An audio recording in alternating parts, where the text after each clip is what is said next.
Mentre la Regione è in attesa di ricevere nuovi vaccini per continuare col piano, il direttore Flor, durante il punto stampa nella sede della Protezione Civile, ha delineato la situazione dall'inizio. Noi eravamo partiti dicendo che a gennaio e febbraio avremmo avuto 38.000 dosi a settimana, che per effetto del 6 anziché 5 sono diventate 45.000 a settimana.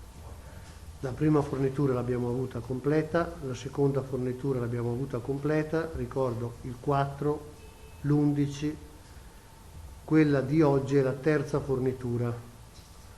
È su questa fornitura che c'è il taglio. Noi oggi, anziché ricevere 45.600, abbiamo ricevuto 22.000, 23.000.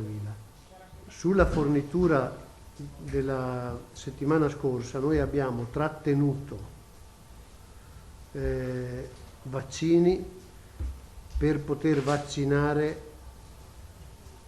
i richiami fino al 21-22, cioè fino a domani o dopodomani. Fondamentale è che ora ci sia una fornitura piena per garantire i richiami a tutti i cittadini cui è stata somministrata la prima dose. E di fatto oggi in Veneto non sta vaccinando quasi nessuno, perché abbiamo pochissimi richiami. Oggi è la giornata del 20, capite benissimo, sarebbero le vaccinazioni del 30, ma partendo dal 31 dicembre noi ad oggi abbiamo vaccinato 110.000 persone.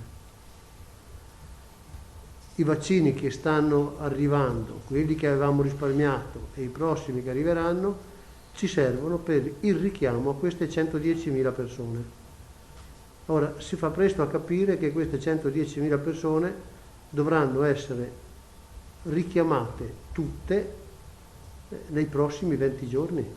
Flor annuncia che non si vaccineranno più nuove persone se non sarà garantito il 21° giorno di richiamo e assicura: con le forniture che sono state previste siamo in grado di coprire tutti i richiami.